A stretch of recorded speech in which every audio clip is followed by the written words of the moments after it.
we are going to see about the topic of decision making in Python. Now, in decision making, we are going to see about the if-else statements. So, here write the syntax for if-else statement.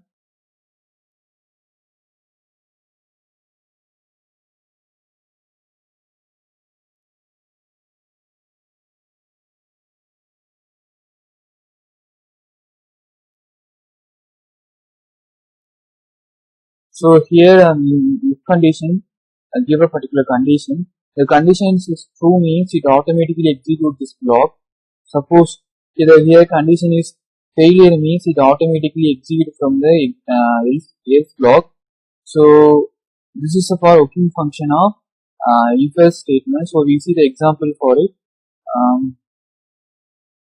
Here create a variable num equal to 3.4. Here create a if statement.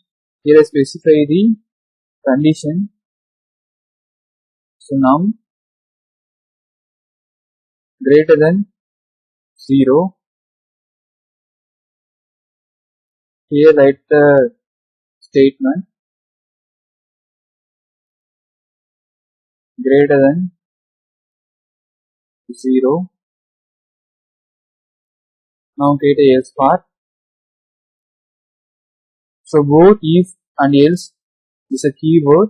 So we need to give the correct lowercase format for it. Print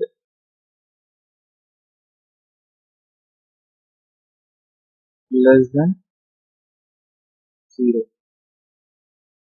So we know that here the condition is given variable is greater than 0. So we know it's a true. So true means we get the output response from. So whatever you write in this block, it automatically executes in our output. Suppose the condition failure means we get a output response from else part.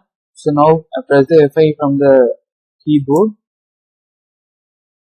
So I get output responses from the if statement block. So now I change into, here I change my negative sign.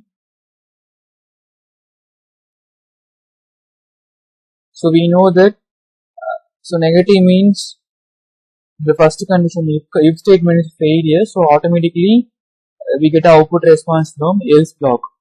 So now press the F5 in my keyboard.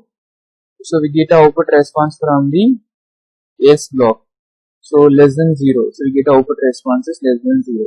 So this is the example for if-else statement in Python. So thanks for watching this video.